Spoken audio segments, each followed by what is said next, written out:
welcome to today's video, which is going to be a run through of my traveller's notebook and making the inserts to go inside. The instructions and pattern are from Paper Phenomenon, so I'm not going to instruct you on how to do that. You can find the link to that down below and see all the other lovely tutorials that Kathy does, the mini albums, the photo folios, the photo mats. There are just so many and they're all really great, so please do have a look at those. This is the material the main cover is made out of, which is called Kraft-tex. I get mine from Amazon in the UK. And it's just really lovely stuff. As you can see, lots of different colours it comes in, and it's almost like a thin leather feel to it. It's a fabric paper and it's very, very strong, so very durable and flexible, as you can see, to make things like that. And it's even durable enough to go through the washing machine, be sewn, and I've seen projects with handbags and all sorts on it, so it is really, really good stuff. And the way that the paper is adhered to the Kraft-tex is using the heat and bond, which I'm just showing you here.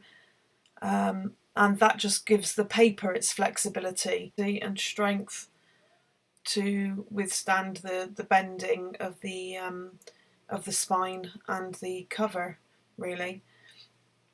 So a couple of places there are some sort of hems or seams that usually get adhered again with heat and bond, but I tend to sew mine just as they're quite small seams, and I just find it's just a little bit stronger to sew them. So I was just showing you that there.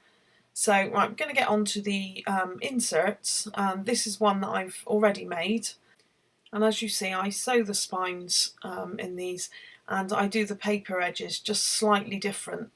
I'm just going to show you now one that I've done using another method, which is a long arm stapler, but as you can see, the staples don't quite go in properly, and also the paper is very raggedy on the edges.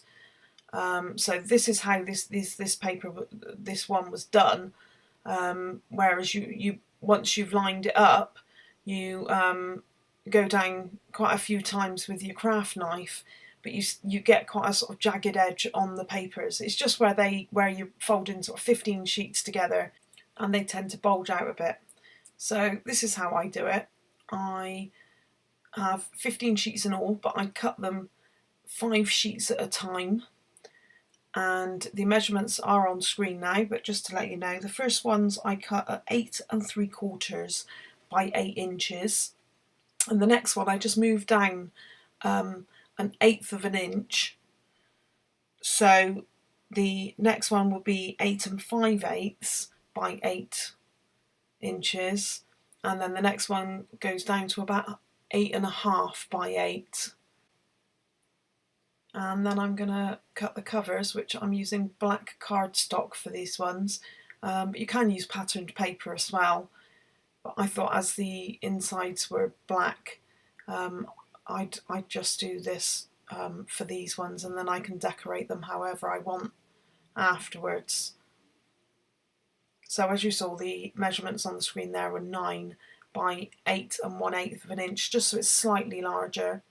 And then what I do is I fold each set of 5 papers in half and make sure you get a good crease on them with the bone folder as well, because once you actually sort of like put them all together, you want that a really nice crease going down through the centre, and it just makes them a little bit flatter.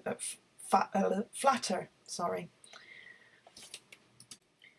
And by reducing the size of the papers in increments, it just means that you get a nice sort of flatter edge to the pad instead of having them sort of bulging out at the sides, and you get that sort of like stepped thing on the paper. So I'm just making the folds and like settling it all in there and getting the right place in the centre of the notebook itself. And then what I do is I just clip both sides so that I know that that's going to stay in place, And then what I'm going to do now is just mark out some places where I'm going to put the holes for the thread, and I start marking them out at 1¼ inches each time, and then I get down to the bottom and it's only an inch, but that's okay because it just means that there's the right amount of holes that I wanted.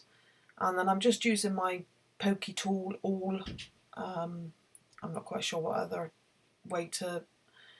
other name to call it really. It's the pokey tool.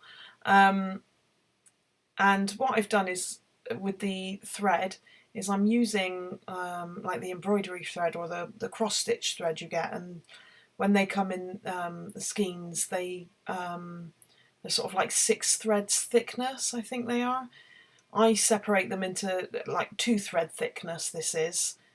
So I've just separated out 2 threads, cut it down to sort of like double the size of the height of the notebook, if you like. I think that's the sort of like the estimation that I use. And then I'm just using saddle stitch, as you will see as I go up through, to sew up to the top, and then I'm just going to go down to the bottom now.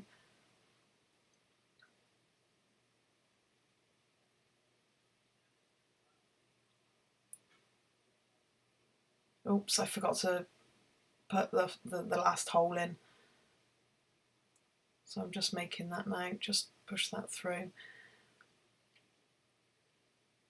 And I sometimes use a slightly larger needle, but I've lost my what I refer to as the darning needle, I suppose, or is it the sort of blunter ones, which are the sort of like cross stitch needles, aren't they?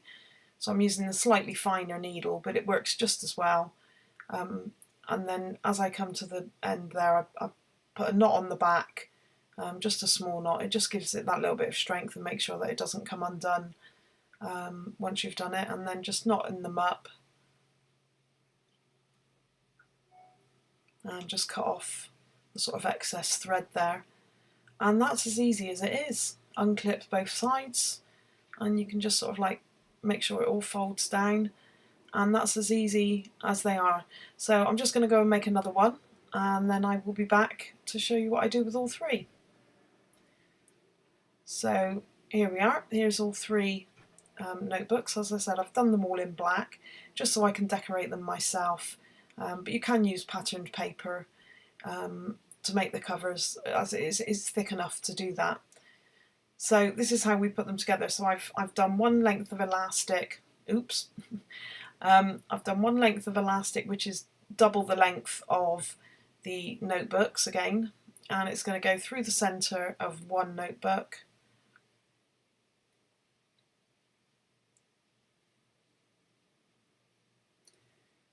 and then